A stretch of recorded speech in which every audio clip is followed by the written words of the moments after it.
It's almost like you're on the ocean on a surfboard and you're like riding a wave and it starts to get out from under you and get past you. And you're kind of sitting there on the ocean. And you're like, do I want to like stop surfing right now? And it's like, no, if I just keep paddling, that next wave behind me is going to come and sweep me up and I'm going to be able to ride it. Sometimes it's just about putting yourself in position so that when that next wave hits, you're actually primed and ready to take advantage of it. And understanding physiologically, that's actually quite common.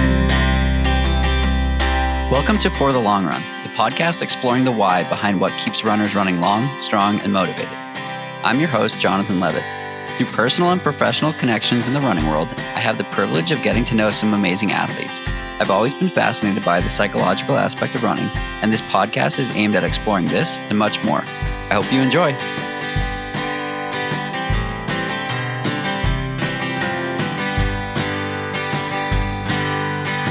Thank you to Tracksmith for their support of For the Long Run podcast. Tracksmith is a Boston-based running apparel brand born from a desire to celebrate both the history and the evolving culture of running.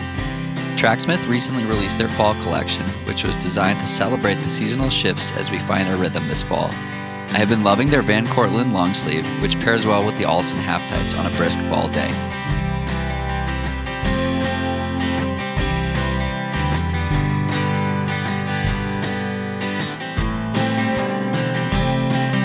Imagine a world where running injuries don't exist and every runner stays healthy. That's the world I want to live in, and that's exactly the world that Recover Athletics wants to make happen. Recover is the first prehab app for runners. It instantly generates custom prehab programs made up of strength, plyometric, and mobility exercises to help loosen tight muscles, get stronger, and run your best. Their team designed it with top physicians and marathoners like Met. It's guaranteed to make you a stronger and more injury-proof runner. If you want to fix your aches and pains, get stronger and set PRs, go to the App Store right now and download the Recover Athletics app today.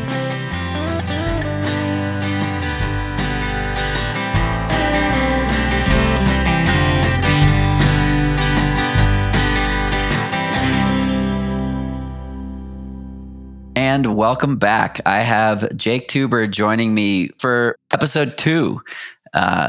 This will be episode almost 200, but Jake's second episode. Jake, thanks so much for taking some time to chat today. Yeah, sure, John. Thanks for having me back. I'm really excited to chat with you again. Of course. So for those who missed episode 1 with you, and they missed my favorite question, who is Jake Tuber? Man, this one almost stumped me last time, and I think I've had an identity crisis since I had trouble answering it before. But the hopefully relatively short answer to it is dad, husband, guy in his mid-30s. And I am my professional world, I work in leadership, development, and learning. I'm a doctoral candidate and professor, as well as the founder of Endeavorun. I'm an injured runner. I'm a overly sarcastic, too goofy for his own good at times, oscillating between that and overly serious. And I don't know. Maybe I should ask you at this point. I feel like given the last episode, we can just solicit from the listeners at this point. I have a lot of angry tweets about who I am. That's probably probably the only way to really get a well-rounded 360 view. Well, it's a good place to start from, and maybe we'll have to ask that question again at the end and have the listeners write in who is the real Jake Tuber. Yes, I am terrified, but willing to accept any answers dished my way. That's fair. Very cool. Well, as you mentioned, connected prior to Endeavorun, but we got to know each other Endeavorun and let's hear it from the horse's mouth. What is Endeavorun? Well, apparently I'm a horse now, so I have to add that to my prior biography list.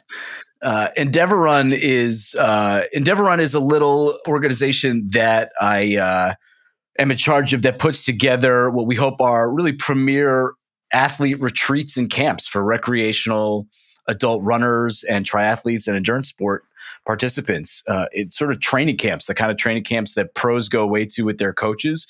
We try to put together for everyday athletes who are looking to get back into a sport, make the next jump to the next level, find a little bit additional motivation along the way, meet some great people, and exercise in a really cool place.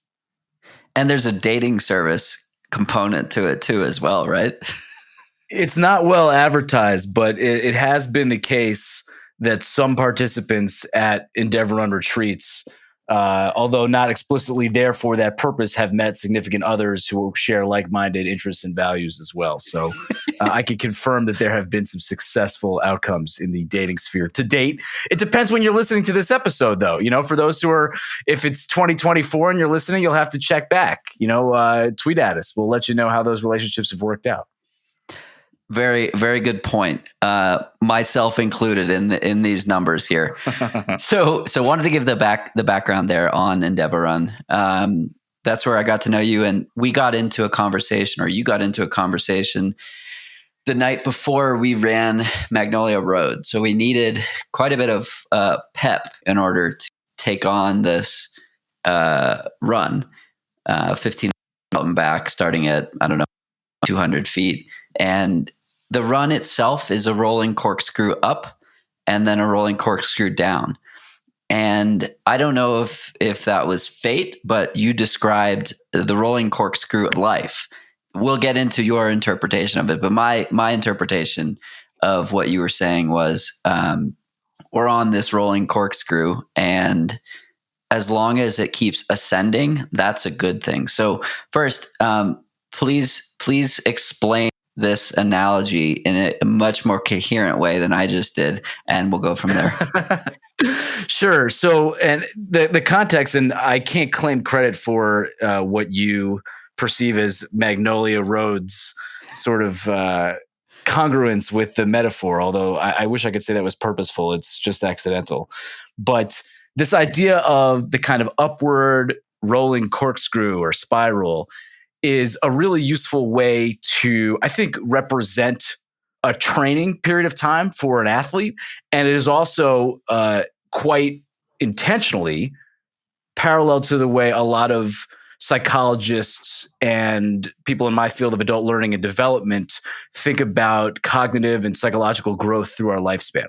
So let me kind of put that back to where it started around this notion of training. If you take a period of time that you're training, let's say 5 years, ideally speaking, as time goes on, you would like your performance or baseline level ability to get higher. So assuming that you've not kind of reached a point in your life where, if you're in your 80s or something, the heights you can reach as an athlete are obviously going to be limited. But, assuming you're still an active athlete over 5 years, you would expect that, generally speaking, you'd want to see kind of a line that was linear up and to the right from where you start to 5 years later, your performance. If you zoom really far out, it might look like a pretty straight diagonal line from the kind of bottom left to the top right in terms of performance and time as they go on.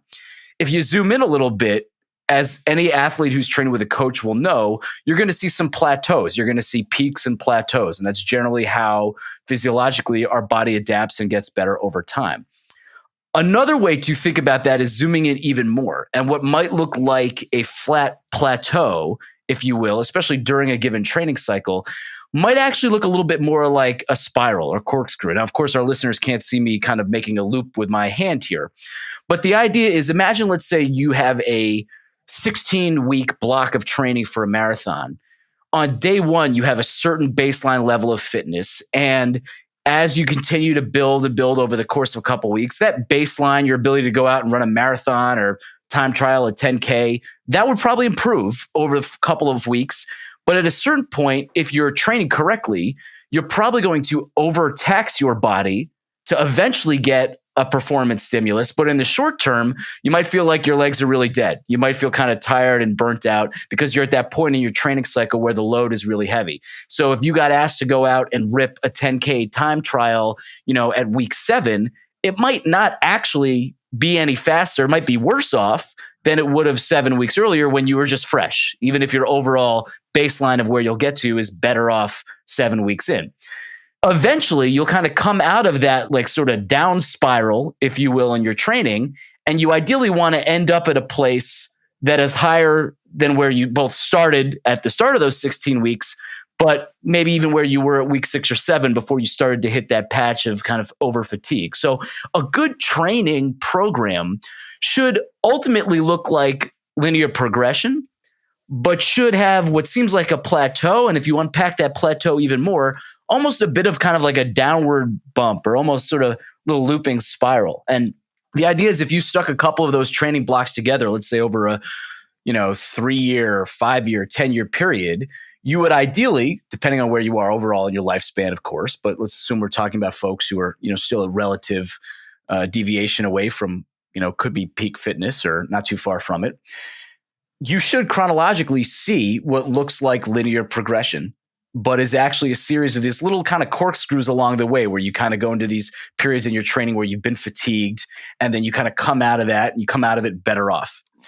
And we're talking about that in the context of planning training. And I think what my memory, Jonathan, and correct me, what resonated with you and maybe what you want to talk about more, but I'm also making assumptions here. We can take this any direction you like, is that particular approach to thinking about either plateaus or even these little spirals is actually a common way that psychologists think of the way humans develop throughout the course of their lifespan, not just as children becoming adults, but the way we psychologically continue to grow and develop over the course of that lifespan has a very similar pattern. And in that way, running is both a mechanism, I think, that can serve as an analogy or metaphor for our growth over the course of our lives.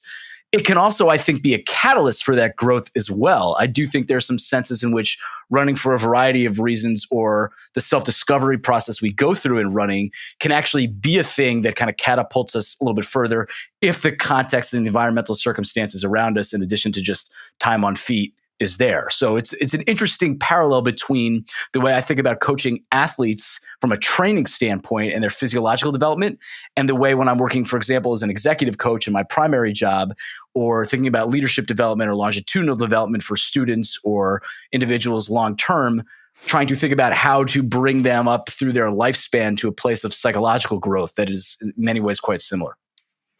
Yeah, I love that. And I was definitely unpacking it in both of those ways in parallel. I think that in my early and mid 20s as a runner, which is, I guess, when I started running, I just thought it was supposed to be this trajectory. And I thought that any injury or setback was like failure.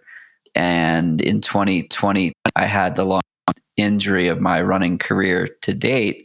And I was really frustrated at first. I was like, look, I have access to blood testing. I'm surrounded by dietitians. I have a chiropractor that I see every week or every other week. Like all these resources, like how did I get injured? And a number of people said to me, look, pro athletes get injured, amateur athletes get injured, everybody gets injured. And the conversation that David, my coach, had was, look, if you don't get injured, you're leaving something on the table, right? You're not approaching your potential, or you're not exploring where these boundaries are. And so you're not riding that of, well, how far is too far? You don't really know how far too far is until you go too far. And so I went from being really frustrated about like, how did I, and this was maybe a very self-righteous or selfish way to look at it, but I was like, how did I be injured with everything I think I know and all of the people that I work with? Like, that happened. Then it was just like, nope, that's what happens. That's a good thing. Tell me about the repositioning that happened there and the framing of, like, let's say someone's listening and they're like, in that spiral, I'm in that down part of the spiral right now. What is the coaching that you give to a person in that moment? Yeah, so there's a couple questions there to unpack. I'll start with the last question there to honor that question around what kind of coaching I might give to that person. And it rings true for me in a very effective way because I'm in that downward spiral. I've been in it for a couple of years now with injuries that in a similar fashion to you and many folks out there have found injuries that came probably from sort of pushing the limits, right? If you think about kind of fitness as that mountain, you want to get as close to the peak as you can. The minute you step over the peak and start moving down, that's kind of where injury is. And so you kind of want to constantly be kind of cresting the summit, if you will, if you get things right. But sometimes you need to push it. Ideally, if you're training correctly, the things that you experience that are downside are pretty easily recoverable. It's one thing to have shin splints, or it's one thing to, kind of have low ferritin levels and need to rethink about, positioning yourself in a way to kind of easily jump back onto the better side of that peak. But sometimes you can get an injury, and I've experienced this myself too. And I know psychologically just how devastating it is. That's not an easy recovery. That's not just a matter of a couple of weeks off or doing a slightly different kind of PT. So I say that to empathize and also to say, in terms of answering the question more specifically, how would I coach someone?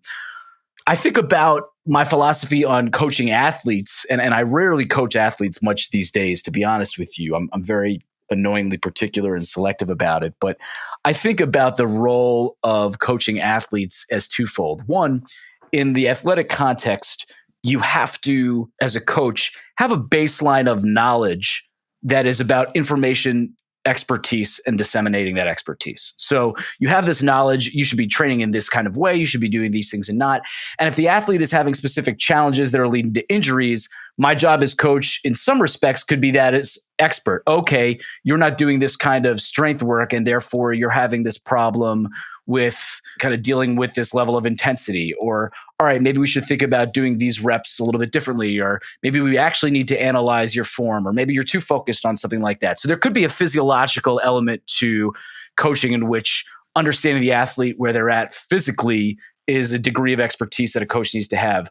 What I think is parallel to that, though, is recognizing, I think, the larger calling of those in the coaching world, especially coaching amateurs, people who are not getting paid to run, but are doing this ultimately for an intrinsic reason, or at least a self-driven reason that is not as baseline as a paycheck, is recognizing that your role of coach is really one of a facilitator of their transformation. And so if someone is at a particular point in their growth, either as a runner or as a person, or the interplay between the two, that is experiencing a down cycle because of injury or something like that, I actually would probably start out as a coach having conversations with them at a bit more of a higher altitude than, it's okay. It's not really about a pep talk for me. It's not about saying, hey, injuries happen. It's good that you're coming up against your limits. Now we know where to back off. Now, that is true. But if folks are really experiencing a psychological devastation around that, I would want to ask questions that are a little bit more about let's unpack why it's so harmful to your psyche to not be running right now the way you want to. Or what is it about who you think you are, or how you'd like to think of yourself, that is not congruent with your abilities right now, given the fact that you're injured? And trying to ask some of those larger questions at first to really understand their own theory of self, their identity, how they view themselves, and try to unpack, all right, well, what exactly is so problematic about being injured right now? Yes, you can't run. Why is that problematic? Well, I don't feel healthy. I don't feel fit. Okay, now we're kind of starting to get somewhere. A little bit of who you are is wrapped up in your sense of health, identity, how others see you, what you value. Let's go even further. Let's unfurl a little bit more. Why is it that matters to you in particular, and running has to be the outlet for that? What would happen to you if this was never something you could recover from? This was going to be the permanent state. So trying to ask some of those kind of larger identity questions is probably where it gets started with somebody who is really at a low point in that downward spiral. Very cool. I've had some of those similar conversations with athletes where what you just said reminds me of a conversation I had with Mike Wardian, who's a runner you're probably quite familiar with. I asked him. He lives about 5 blocks from me, so I see Mike out there from time to time. Yeah. You probably see him running a few times a day. Yes. So this was 2019, I believe. The year prior, he had raced about 1,600 miles or 1,700 miles. So he raced more miles than many people ran in that year. And I said, "Why do you do it?"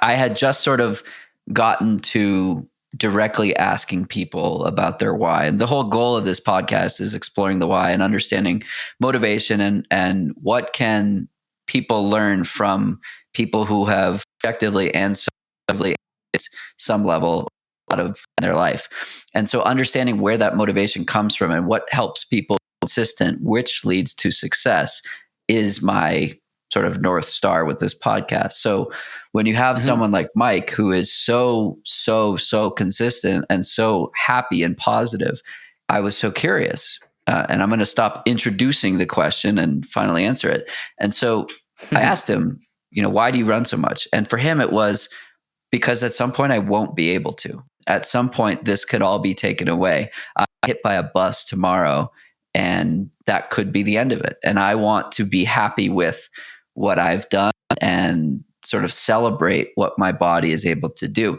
And this comes from a guy who, has run across and is planning to do that again, and has run, many marathons on many continents consecutively. And so for him, it's just like the fascination with because I can. Curious your thoughts on an answer like that. Yeah, well, I'll give you thoughts on that answer. I'll divorce it from Mike because I don't want to psychoanalyze Mike. I have so much admiration for him, but also it's not fair to psychoanalyze somebody who's just giving you kind of answers on paper like that. I think of it as, I think one way from my perspective to analyze an answer like I run because I can and I know that one day I won't be able to is, to me, there's something beautifully primitive about it. There's something really elemental in that sense. Psychodynamically, I think there's an element where for someone who answers a question that way, running is a mechanism for exercising our own understanding of our mortality and trying to effectively, when I hear somebody say, I run because I can and one day I won't be able to, it's basically saying by being able to run, I am pushing myself as far from death as possible. I am doing literally the opposite, right? If we are dead, our body can't do anything. And when we are running, we are literally trying to maximize what our body is capable of through a sense of volition that we have over it. And so running is essentially an ultimate expression of living, of life in that way, in that it is as furthest we are from death. And it's not lost on me that to effectively run, especially races or times like that, you are trying to put yourself in a position where you are kind of towing a line between, in some ways, simultaneously, almost paradoxically, feeling as alive as you possibly can by being as close to death as a living thing can be, right? You are literally, I mean, there are the stories of the Alberto Salazars who crossed the line at Boston and a priest has to come over and read them last rites because they stopped breathing. There is a sense in which we are literally trying to become breathless in our running. And that is the same as dying in a way. We are taking our breath away from ourselves because our body is so taxed, but we are doing it intentionally. We are kind of coming up to that limit. It is possible, I guess, you could run yourself to death. It's really hard to do. There's a lot of cognitive structures in the way of really getting someone to maximize themselves physically in a way that is not all animals do, right? There have been stories of horses or oxen that will pull something and then just drop dead in a way that they can actually truly give 100%, whereas our minds have a lot of restrictive features that won't allow our limbic system to overtax us that way.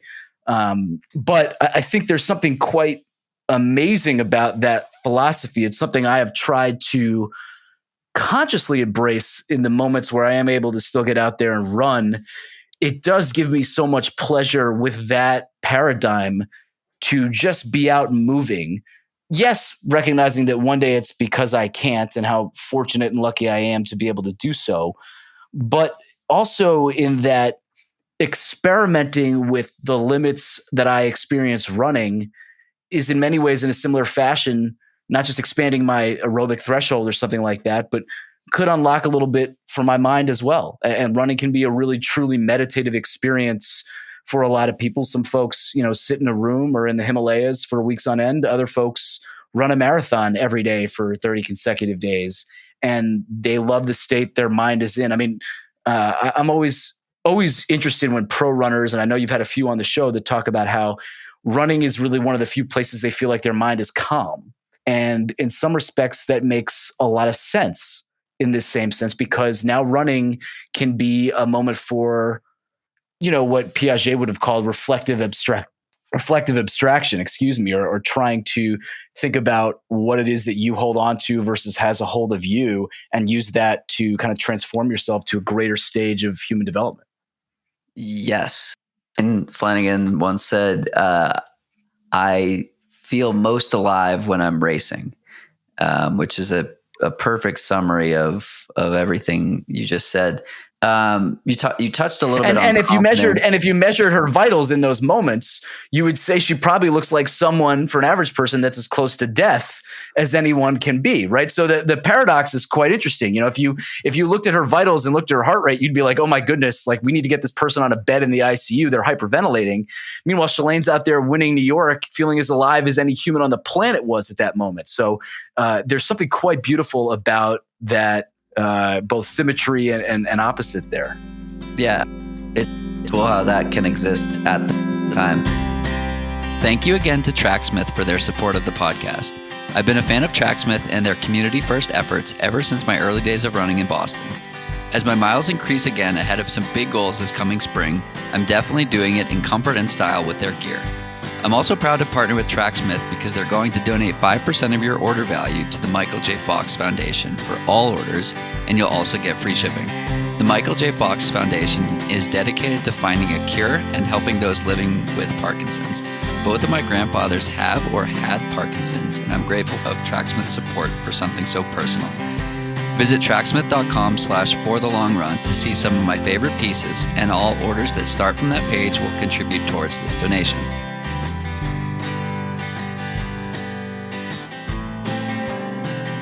Recover Athletics is a supporter of not only this podcast, but also my own running. It was built in Boston by two lifelong training partners who got tired of aches and pains getting in the way of their training. In 90 seconds, their app will customize a program for your body and your training. I've plugged in some of my more common aches and pains, and I got a custom-built program designed to strengthen the muscles and tendons that will help avoid these issues going forward. Your first custom prehab program is free, and they have an unlimited free trial. You can get it on the App Store right now by searching Recover Athletics or click the link in the show notes. If you like it and want to upgrade, their premium subscription costs less than one trip to a PT. Give Recover a try today. Your legs will thank you.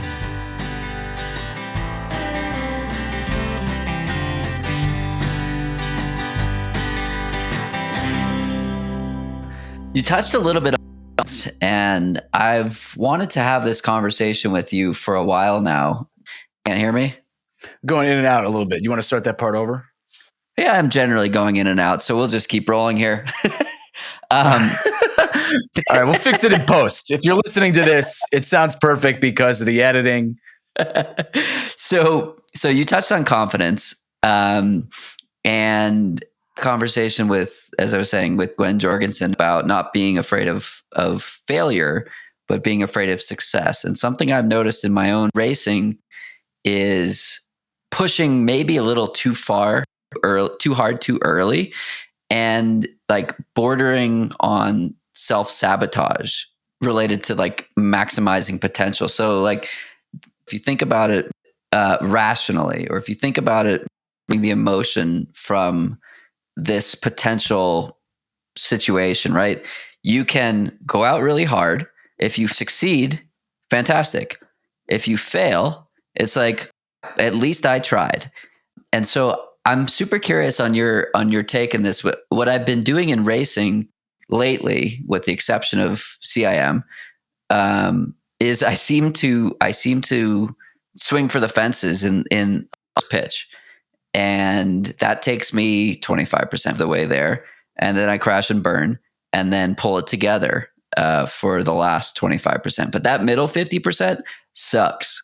It happened in a half marathon, it happened in a marathon, and it happened in a 7-miler. And so I'm curious, what is that self-sabotage? What is your take on something like that? Well, to determine the answer to your last question as to whether or not it's self-sabotage, I would ask you the question of, when you're doing that, is that an intentional strategy on your part to kind of go out knowing you're going to run hot? You just find yourself in the moment going faster than you would have wanted. So what's happened is fast has felt comfortable. And so like I ran a half marathon in May and I was fit, and my first mile was a 6-minute mile, and that felt easy, like too easy for what it was. And I was expecting to run around there for the entirety of the race. I didn't. Same deal with a 7-mile race in the summer. My first mile was a 6:02. I thought that would be my slowest, and it was my fastest. That race, I ran 2 good miles and then 2 kind of poor miles, and then I latched on with another runner and ran straight with her basically till the last hill. And so anytime I have an opportunity to talk to somebody who knows what they're talking about with this kind of thing, whether it's Gwen from a success standpoint or you from the knowledge that you have, I'm always curious because I know a lot of people are struggling with race performance in a similar way. So there's a couple things that come to mind that I'm curious to probe more into if you're up for it. So the first one is, I guess the first question I ask is, I want to understand whether or not your perception of what should have been a fast or slow starting point was accurate or incorrect. So were you able to put together other similar indicator performances in your lead up such that we could reasonably infer, yes, based on this other physiological data, all things being equal, 6:02 pace for a 7-miler should be just fine? Or were you actually mistaken about those markers, if you will? And even though it felt okay, you were just off in your calculation of what an optimal pace could be. So first, I guess the question I have is that one, which is, how sure were you based on other performances that 6-minute pace was in fact what you should have been able to sustain? Pretty certain. I mean, I've run a 10K at altitude just a few seconds per mile slower, and I'm like categorically fitter now than I was in that moment. With the half marathon, I was expecting 80 minutes, and I ran 80 minutes, and that's with a pretty dramatic slowdown. So it's Sure. I believe I was in the ballpark. All right. So let's say you were in 120 shape for that half marathon, that 80-minute, or, give or take a minute or two. So some of it could just be basic variance. And that's not a sexy or fun answer, but some of it is, yeah, maybe your overall level of fitness was higher, but your sort of race ready fitness, if you will, was lower, or just kind of not set up so that on a day where the weather wasn't perfect, or you didn't sleep well, or you got a cramp or something, there's just the basic variance around fitness. Because just because you're in 120 shape, that doesn't always mean you can bang out a 120. There's, it's kind of like a bell curve. You're going to have a couple of days on either side. So it could just be that a couple of these races happen to fall on the side of the bell curve that was not the side you wanted in terms of where your performance was. And maybe it's gotten into your head after one or two and you're worried about it. So that is compounding. That's certainly possible. It's not a fun way to think of it, because if it's just true variance in that way, beyond just recognizing it and appreciating that and setting yourself free from it, there's not so much you can do. If it is a confidence piece, part of me wonders if it's a pacing question. Maybe given the way you are set up, you're better off at closing races feeling like you have energy. But if you get out there and suddenly at mile 2 or 3 feel like you're running hot, you psychologically get into a pattern of thinking that is ultimately destructive for your performance in the way that you want it. So it could be a question of revamping your pacing strategy to try to negative split differently intentionally. It could be a question of some of the mechanisms you're using psychologically to keep pace along the way, right? Some of the techniques and tactics that we use, especially as we get tired, to try to ensure that our pace doesn't wane, could be different. So there could be some kind of almost cognitive behavioral style sports psych training that you could do. There's a lot of common stuff. I know our mutual friend Addie Bracey has a great book that has a lot of techniques and tactics for sort of attenuating your focus to what matters so that you can stay there and stuff like that. But I'm not sure it's a confidence issue. I find it really interesting, though, that you see those performances where you started off faster and kind of burned out a little bit and then recovered as a confidence issue. Why do you think you ran to confidence as the variable that matters? I remember specifically in at the Falmouth Road Race where it was like riding the line of, I am physically able to do this. Am I mentally able to do this? Or is it the other way around? I'm mentally able to do this, but maybe I'm not physically able to do this. And I couldn't figure out which of those was true. And then the piece David flagged was, I was going into these races and the story was go out hard and see what happens. And so I think that was a little bit of a performance detriment.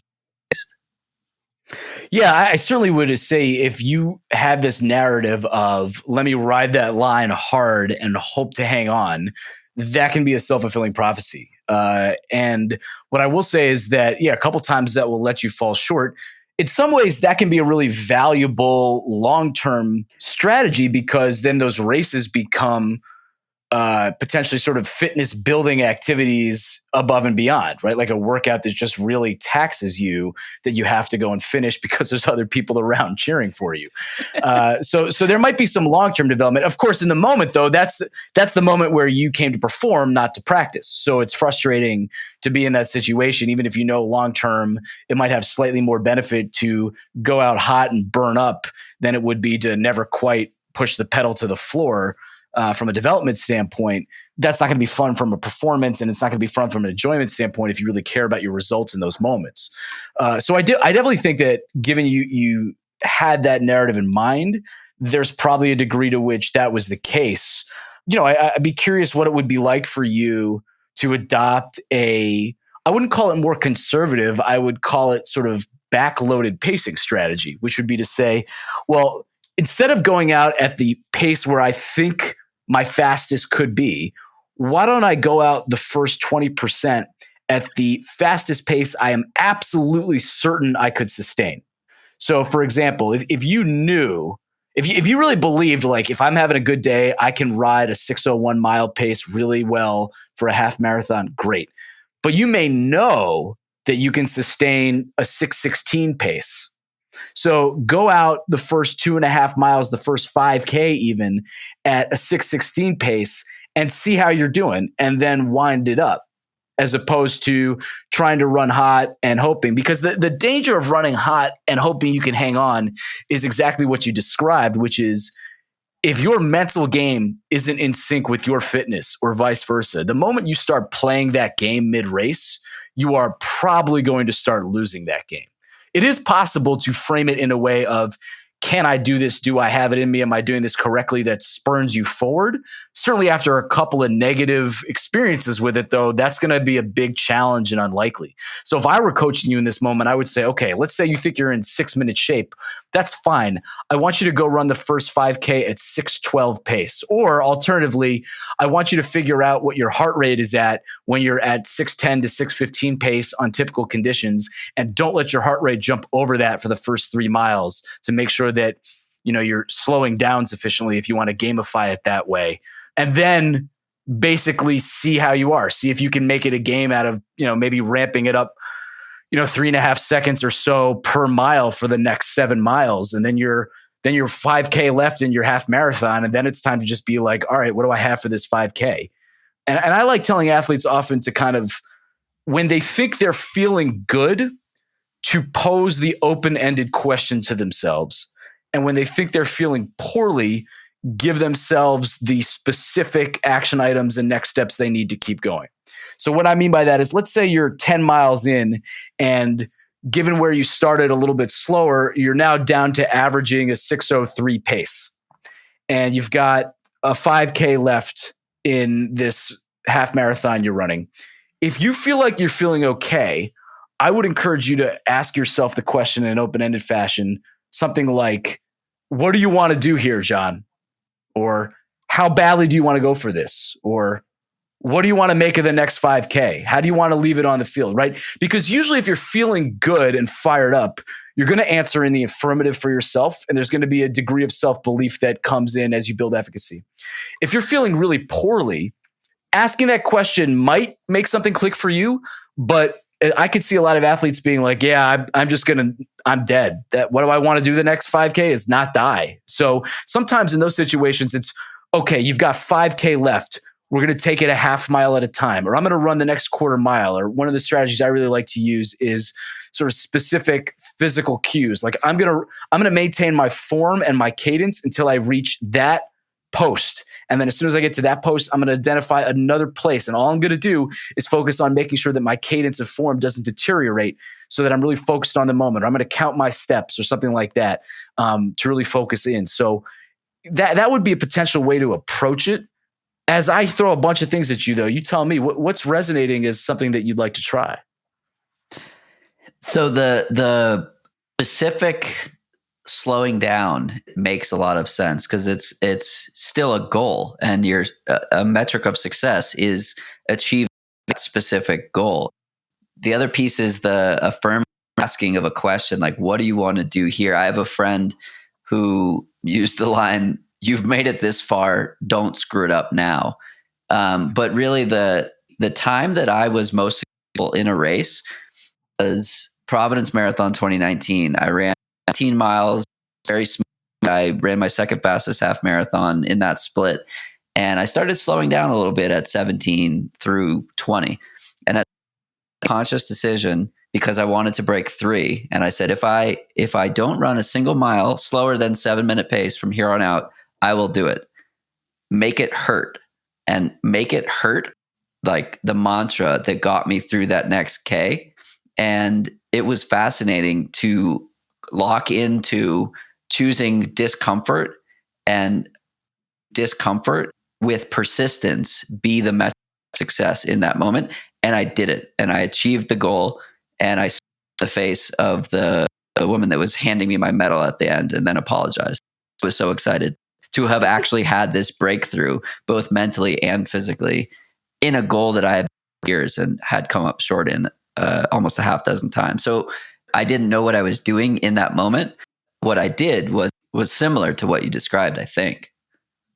I think so too. I mean, it sounds like you gamified that moment, right? To put a silly kind of commonplace term on it, was to say like, all right, here's my new goal. Given my larger goal, here's my new goal. I'm going to make this game. I'm going to run 6:59s, and I want it to kind of hurt, and I want to ride that. I know I can do that. And if I do that, I'll get where I want. So I'm going to take it away from 6:50 pace and drop it down a little bit here and hang there. And that kind of repurpose in the moment, it can be challenging to do. And I'm always worried that my math skills won't live up to par. Like I'll execute perfectly and I'll run a 3:05 or something like that. You know, I won't do the numbers right. You know, it's that 0 to 60, 0 to 100 seconds to dollars conversion that always throws me off. So I'd be too worried about my sort of mathematical skill when my brain was under threat to do that correctly. But assuming you don't suffer from the same dyscalculia that I do, I think that's a viable strategy. And I really recommend kind of asking the question or telling yourself the thing, I think really based on both your self-knowledge of kind of what's worked for you in the past and also your sense of what works for you in different circumstances. And I think that's one of the things that training we can really do better of as athletes is, you know, when we're in a long run and we're tired, or particularly if we're doing a hard track workout or an interval session or a hard day, experimenting a little bit with whether or not we kind of go open-ended and try to see what we come up with as we search for our own motivation, or do we kind of, what I would say, almost go the other direction and funnel inward and say like, okay, I need to just run to that cone in this amount of time. And once I get to that cone, I'm going to focus on this cone, or whatever, you know, whatever different kind of strategies people use through. There's a lot of different ones that are very behavioral to use to kind of get through the tough parts. I try to use practice with athletes that I coach to really experiment that and kind of catalog that along the way. Like, what do you want to try if things get really tough today? Well, maybe you want to try remembering that sometimes on your runs, even if it feels impossible and you suffer through it, 4 miles later, that feeling goes away because your body has a weird shake. And so all you need to do is say, listen, I may be at mile 12 of a marathon here and I feel like I want to drop out. All I really need to do right now is get to mile 13. And then if I get to mile 13, all I need to do is get to 14, because chances are, if I can make it that far, some switch is going to flip in my mind. And it's really about just getting to a point where it's almost like you're on the ocean on a surfboard and you're like riding a wave and it starts to get out from under you and get past you. And you're kind of sitting there on the ocean. And you're like, do I want to like stop surfing right now? And it's like, no, if I just keep paddling, that next wave behind me is going to come and sweep me up and I'm going to be able to ride it. Sometimes it's just about putting yourself in position so that when that next wave hits, you're actually primed and ready to take advantage of it. And understanding physiologically, that's actually quite common. Our brain usually gets us very, very, I should say our brain doesn't get us that close to our sort of positions of almost what I'd call maximal velocity, if you will. We are very, very much predicated to not come anywhere near our physical limits in terms of what they actually are versus what we feel like they are. So sometimes just staying in the game as your body kind of generates some adrenaline or that serotonin or even endorphins hit in order to kind of keep rolling is what's necessary. Maybe it's just waiting for that next shot of caffeine to hit or something like that. So you can use that in practice. That's one thing I say that athletes probably underdo is experiment with different coping strategies, whether it's open-ended or close-ended in terms of what might work for them so that they can adapt to their racing. Very cool. Yeah, the practice of chunking has become very helpful in training and racing. And it's funny, when Kate and I were talking about CIM, I had told her that I was like, I can definitely commit the first half with you, and we'll see how it goes from there. I'll go as long as I feel good. And she said, okay, if you run 13, you may as well run 20. And if you run 20, you may as well finish. And so I want to talk about the mental approach that, and I guess we took to that race day. It was the most low stress race morning and race weekend I had ever experienced because I just looked at it as just another long run. And I still approached it with the respect that it needed. There was such a different feeling in starting that marathon. And so for context, when I finished Boston, I said, I'm absolutely not running CIM. CIM, originally, my goal would have been to break 250, but I decided not to race CIM. I was racing CIM, and so I went, and I was planning to go anyways. I wasn't planning to pick up my bib. I picked up my bib, and that's where the 13, 20, 26 came in. So talk to me about like how, like, it didn't really take much work to frame it as just another long run that led to completing a 26-mile journey. But if someone's looking to have a similar experience around a race, talk to me about that. Everything you're describing is just a matter of expectations. Whether it's your expectation of what the meaningfulness of the event is, whether it's a race and performance is the goal, or it's a long run and just getting out Sunday morning is the goal, that's a type of expectation. Your expectation of how far you're going to go, of what you're going to focus on. I was talking to somebody not too long ago that was running a 50K, and I was like, yeah, that's super intense. And they're like, yeah, I'm just going to run 5 10Ks. I was like, oh, okay. So like you do a 10K. He's like, yeah, sometimes I do a 10K. And I'm like, all right, like I'll just do another 10K. Like I'm just going to run. I know I can run 10Ks at this pace. If I slow it down a minute overall, so I'm adding 10 seconds per mile or so, I can string 5 of those together. And as they're going, they're not like, oh, I'm 40% through this thing. They're just like, I'm finishing my second 10K.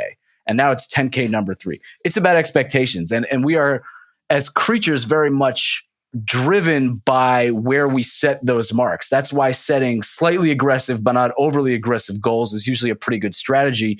We can generally push ourselves to meet them as long as our brains don't think they're too unrealistic. And so I think you're just experimenting with different ways of playing with your expectations, and certainly that reframe of, listen, this is just a long run. I can stop at any time I want. That didn't feel like it carried the same stress for you as this is a race and I have to perform this way and go this way. And this is why a lot of pros often talk so much about trying to emulate their racing and practicing. This is why they say that if you're training for a marathon that starts at 8 a.m. on a Sunday, the way I tell my athletes is like halfway through your training cycle on Friday night, you need to start thinking about the next 36 hours, doing those 36 hours generally the same way as best you can, life circumstances notwithstanding, the same way it would be a race. It's not just like, all right, I want to, fuel the same way I would. It's like, okay, well, I was recently talking with somebody. I know the Chicago lottery just happened. They were talking about racing Chicago and what they could start doing because they get really nervous starting races and it's a real problem for them. And I said, all right, well, like try this from now on, like every Sunday that you're going to do a long run, whether that long run is 8 miles or 18 miles or 28 miles or whatever.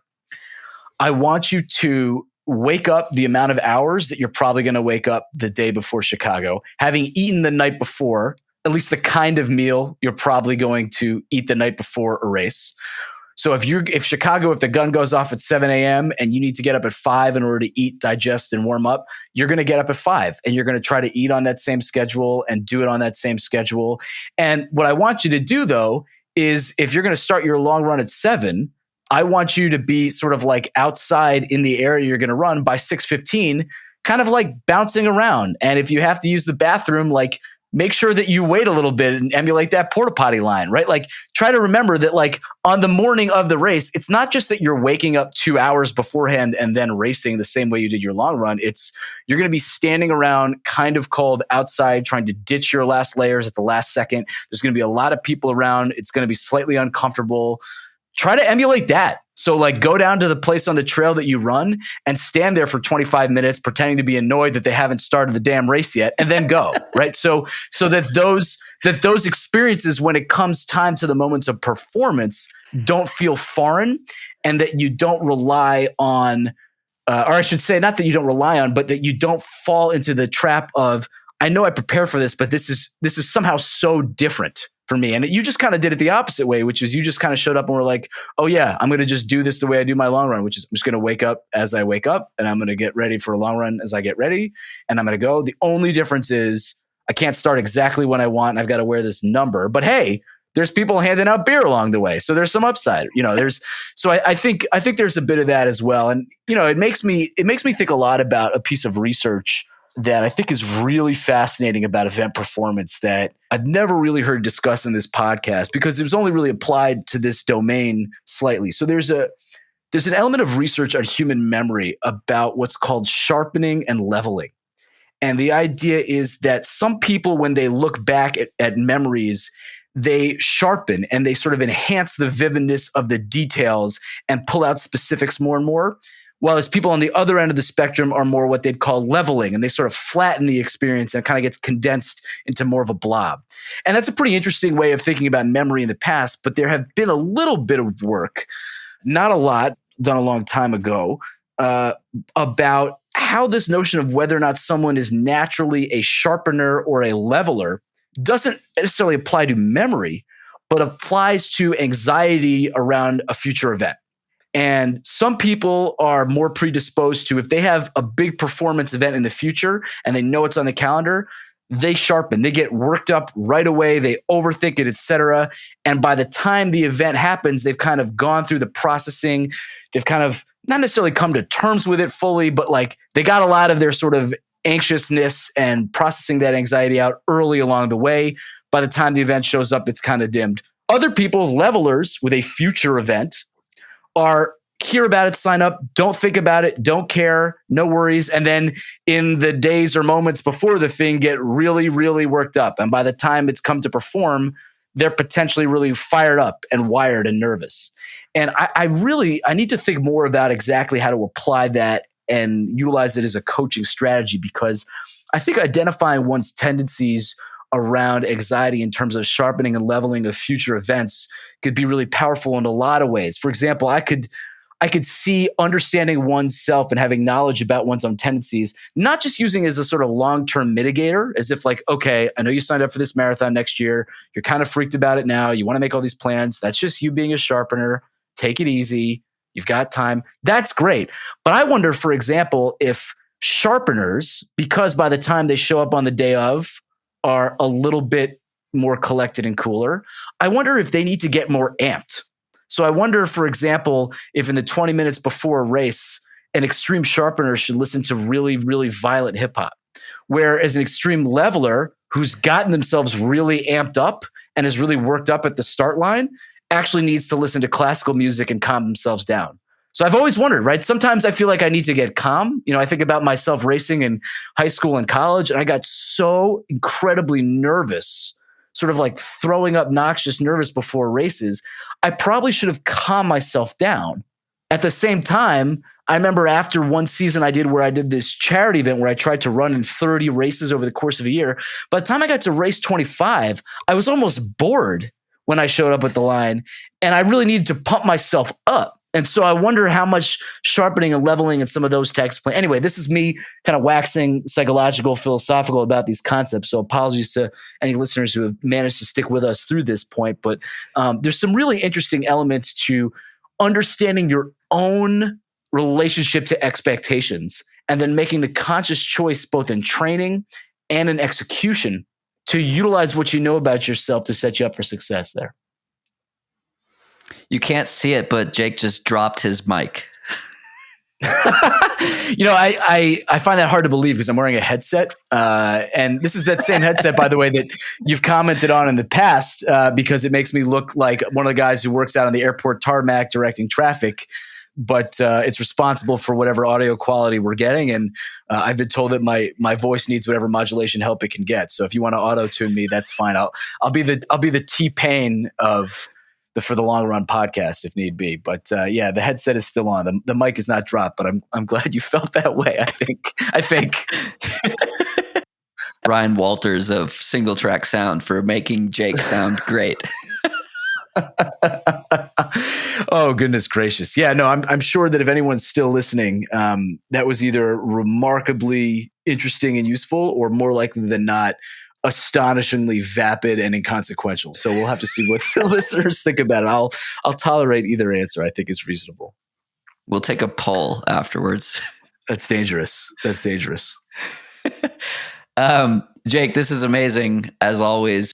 I appreciate the opportunity to dive into my own flaws and features as well as your insights with the audience. Can you talk briefly about opportunities to learn from you at future Endeavorun events? Sure. Yeah, thanks for that. I mean, the big one we have coming up, depending on when you're listening to this, is in February of 2021. We're going to be in Austin for 4 days. The same weekend, 2022, excuse me, 2021. February 2022, we're going to be in Austin February 17th to the 21st for a retreat. That's the same weekend as the Austin Marathon, Half Marathon, and 5K. So some of the attendees are going to be running it. I think most people are just kind of running it for fun. One or two might really race it.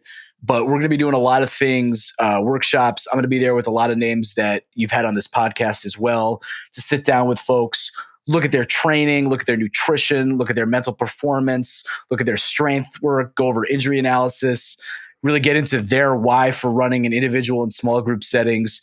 And it should be really fun. It's going to be sort of comparable to what we did out in Boulder, which was great. But the weather in Austin in February is outstanding. And the loop around the river there on that beautiful dirt path when it's 58 degrees in the middle of February for most of the country is not the same thing there. It's a lot colder in most of the places. So it's a great time to do that. And we'll be able to get into doing some of this work as well. I'm going to be doing another very similar, might actually use the same format as I know a workshop that you and others enjoyed at our Boulder, which is around thinking about what goals are and what we're doing to get in the way and trying to better understand what those kind of debilitating parts of our behavior and habits are actually doing for us as a mechanism for growth and understanding to transform our running. So we're going to do what's called, I feel, a little work in subject-object relations and try to really unpack some of our behaviors and habits and mindsets around running so that we can actually make sure that we're dictating our lives and kind of living the good life in a way that's congruent with what we believe we want for ourselves, or at minimum trying to unpack why it is we may be engaging in certain elements that are ultimately counterproductive. And we all do that. And embracing that self-paradox, I think, is really important. There's no one I know, at least know personally, that I think is free of that. So that continued upward spiral, if you will, towards self-transformation and kind of that order of consciousness, if you will, is an element of human development that I think running can in part unlock. And certainly it's a great group of people. So that's certainly my pitch for folks to come. And if folks use the code For the Long Run, they can get a $150 discount to the retreat, which is great because we offer flexibility at these retreats, so folks can use their hotel points and airline points and stay nearby. You're not like locked into staying with everybody or having us book flights or anything like that. So a little extra cash to spend at Austin or something like that could be fun.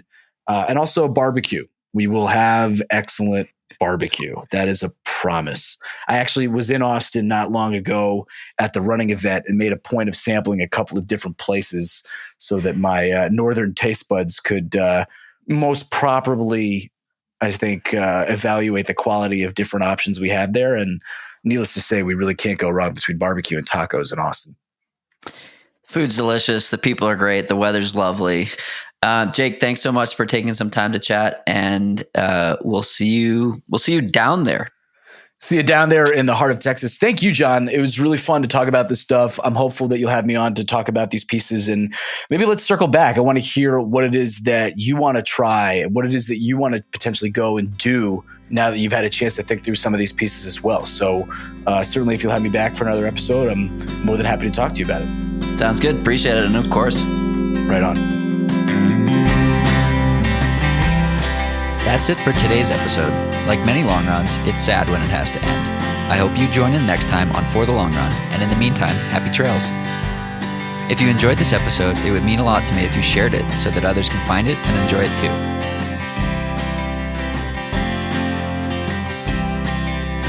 This podcast and the accompanying music has been produced by Brian Walters of Single Track Sound. For the Long Run's logo was created by Vanessa Wolf of Sterling Wolf.